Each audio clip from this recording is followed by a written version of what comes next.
Welcome to the final season review of the Tasmania Hobart Career Mode.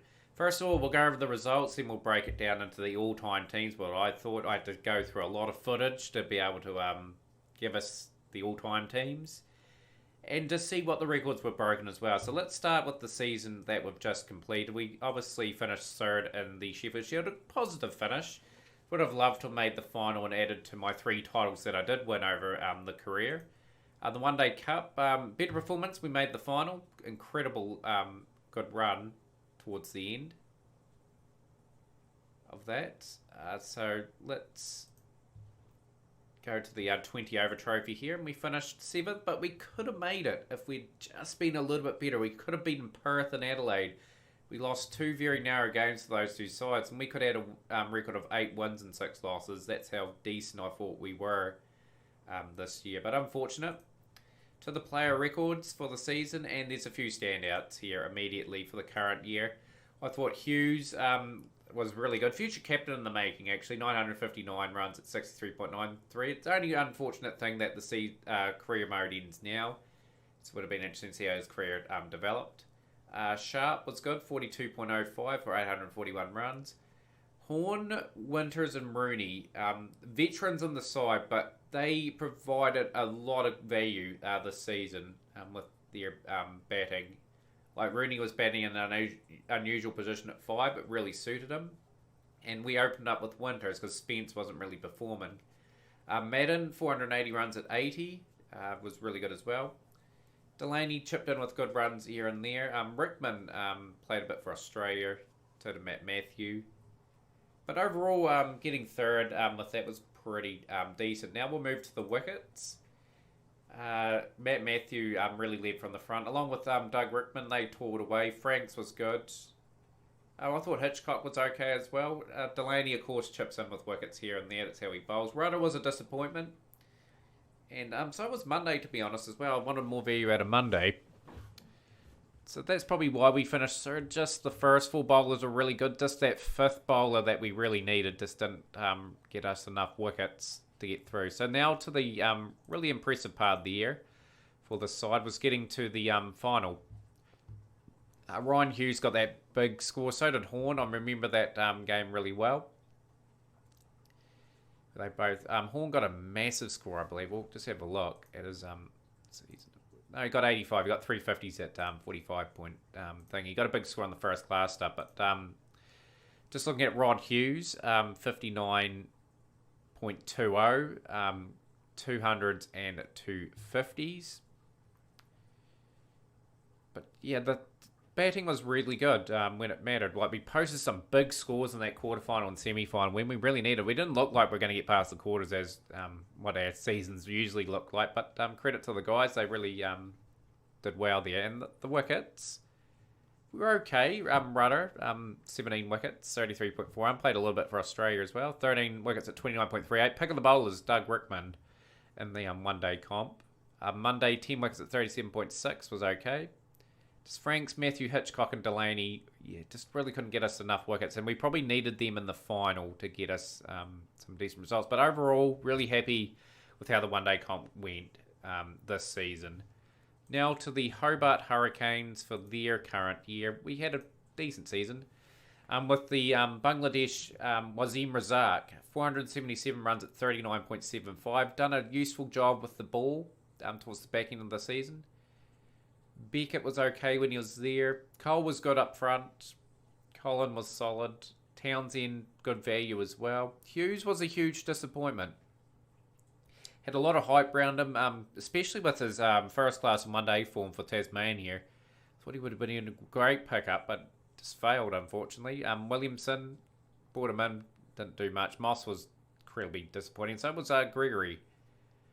That thing there as well. So the wickets... Adams, 16 wickets at 30.75. He's a bit better than that. Like, he has had a good career for us. Fielding, 14 wickets at 20.14. When he was in the team, his experience was just really good. And same with Barnes, 20.71 for 14 wickets. Franks is okay. It's just, again, just the theme of the season for all the formats we played. The 5th bowling option just wasn't there. But that wraps up the season, guys, and now we'll bring up the all-time teams. Okay, this is my Tasmania all-time first class team and our best format over the career mode. A very hard team to select, but this is my team. Gerald Rooney and Kevin Spence are the openers. Both scored over 9,000 runs for Tasmania. Kevin Spence very close to 10,000 runs by the end of his career. 39 50s, 2700s. That is a magnificent career for domestic-wise. Gerald Rooney played a lot of cricket for Australia, over 200 first-class games, over 16,000 first-class runs. When he was with us, 53 50s and 1600s. At 3, Charles Wilson and our captain. Charles Wilson was a very good cricketer for a very long time. Just his form faded over the last couple of seasons, but well over 2300s for Tasmania, which is pretty impressive, and played a little bit for Australia as well. Ash Horn was a very good domestic cricketer. We'll put him at 4. He got 26 first-class hundreds for us and a bulk of runs. The top 4 all played basically over 100 games for Tasmania as well. A surprise selection at 5, I thought Rod Hughes was simply excellent. Rod Hughes played about 3 or 4 seasons for us, and his numbers were mind-bogglingly good. He averages over 60 currently in first-class cricket, 10 hundreds, 10 50s. Number 6, Dean Winters at wicketkeeper. Dean Winters, for the last couple of seasons, did open for us, and he did a magnificent job. He is a magnificent batsman, actually. He's just similar to BJ Watling in real life. Just a man that can hang around, hang tough, get tough runs, and that's why he's made the team. Didn't have too many all-rounders to select from, really, to fit the criteria. Like, we had Hasaranga from Sri Lanka, Ben Stokes and all that, but they didn't play enough to justify making the all-time team. Henry Delaney was just a typical all-rounder that toiled away, done a little bit with the bat and a little bit with the ball, and he deserves his place at 7. He was valuable for us over the seasons. Picked Martin Corrie at 8. Now, Martin Corrie is being picked simply to add a wee bit of batting at 8. He was handy enough with the ball, averaged around about 41 with the ball, I believe, and about 21 with the bat or something. It was handy having them there. The easiest selection at 9 was Rashid Khan. Rashid Khan just ripped through a lot of batting lineups while he was here, with him in the first class team, averaging around 20 with the ball, including a 10 for, which is amazing. Number 10 is Matt Matthew, and 11 is Sam Franks. Guys that missed out that probably were close to making the cut. Will Bukowski was 1, and Mark Speed in the batting order. Those guys got quite a few hundreds for us, but I felt the order that we had just kept them out. The bowlers, Alan Munday missed out. Hitchcock, they were okay as spinners, but obviously I only want the one spinner and Rashid Khan in that team, the way we play. Other bowlers that missed out were like Doug Rickman, Sam Flint, guys that actually played for Australia, but they didn't really perform for us. Like, the bowling over all 3 formats really let us down at times, but overall, I think that's a pretty strong first-class team. In the comments too, guys, compare it to the Northamptonshire first-class all-time team. Who would win in the game out of those 2 sides? It'd be very interesting. Okay, the Tasmania all-time one-day team is next up. Rooney and Spence, openers again. Gerald Rooney, 13 50s, 10 hundreds in his career, an average of 43.84 when he played for us. Totally deserved a spot. He was probably our best cricketer out of all the players that we produced. Kevin Spence definitely deserves a spot opening. He was consistent enough, averaged in the mid-30s. Charles Wilson averaged 37.84, quite a few hundreds for him. The surprise pick of Rod Hughes at 4. Now, Rod Hughes, I am picking because he got that massive 185, and he's got a few 50s and 100s to his name already. So he deserved a spot in that order. Ash Horn, really reliable in the middle order there. Dean Winters gets the gloves there at 6. Of course, we had to pick Henry Delaney at 7. Rashid Khan obviously got a spot at 8. The bowling attack was very hard to make up here. We really struggled with the ball throughout the campaigns. But at 9, we've got Doug Rickman. Doug Rickman was good over the last couple of seasons for us, like especially in this current season just finished. He averaged around 39 with the ball, with a best of 4 for 26. He got a fair amount of wickets for us as well. And our best two performing bowlers over the years were Flint and Kelly to make up our bowling unit. That team would do okay as an all-time team if we had them all available at once. And yeah, let's move on to the Hobart Hurricanes team. This team was so hard to pick. I had to go through so much data to try and work out what would be a suitable team.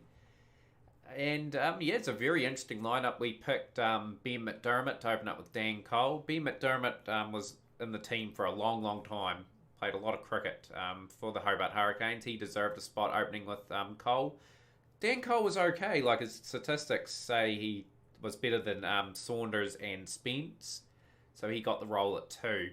Andy Collin gets the captaincy at 3. Now, Andy Collin played a lot of games for Australia, and he also played quite a bit of cricket for us as well.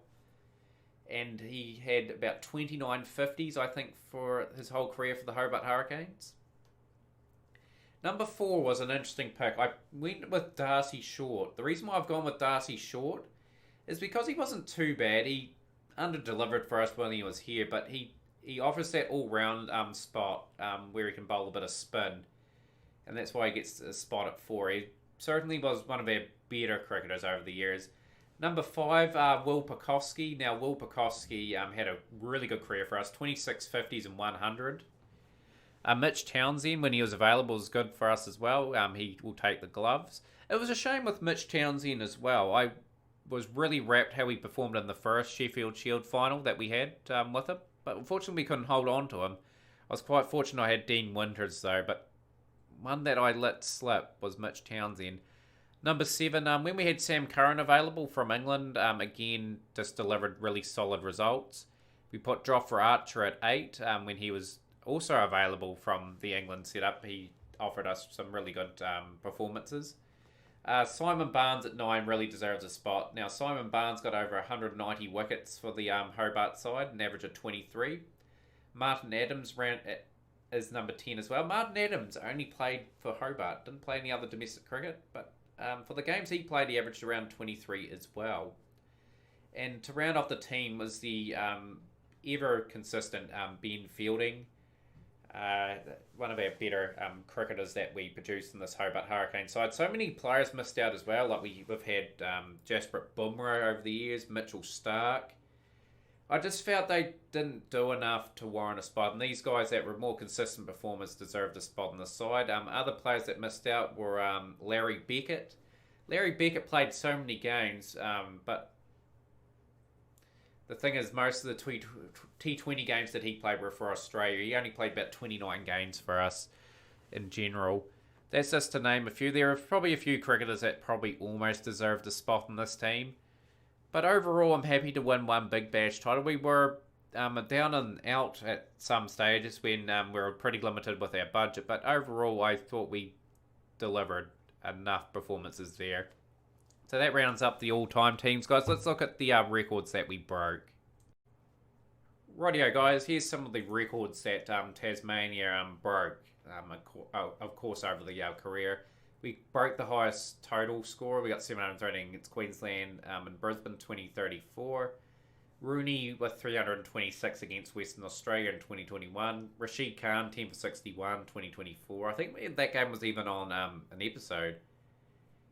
And I believe C.R. Miller almost got beaten by Rashid Khan by most wickets in a season. But we'll look at the 2019 stuff.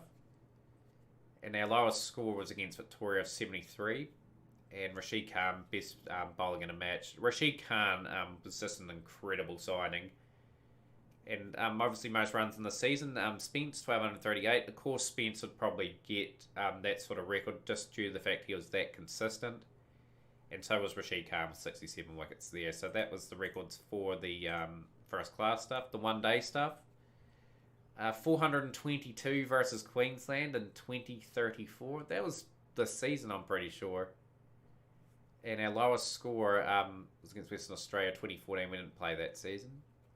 Ben Dunk didn't break his record. Were Gurinder Sandus.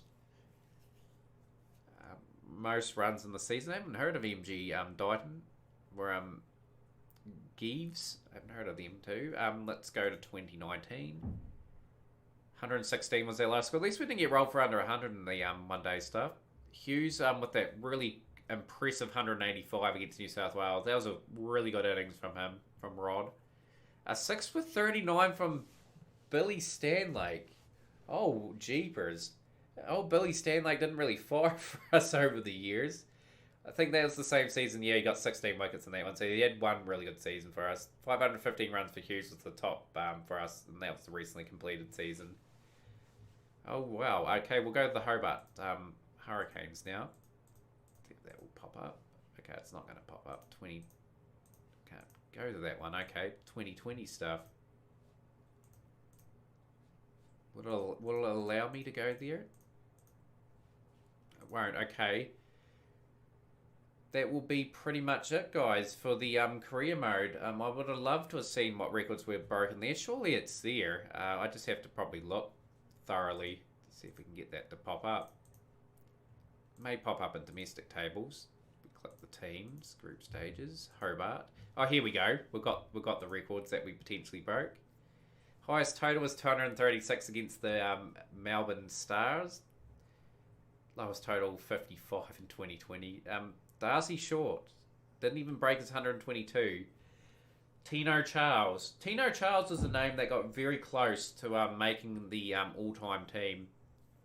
Very, very close.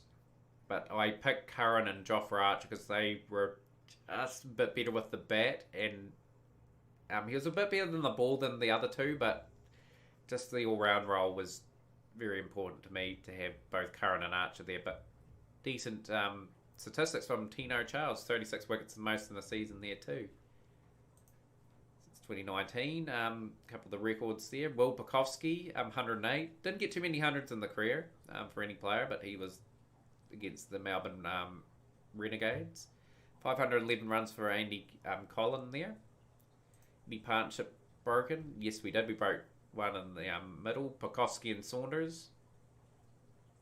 Spence and Urtiza. Who would have thought that would have been a partnership broken there? Townsend and Collin, Townsend and Anthony.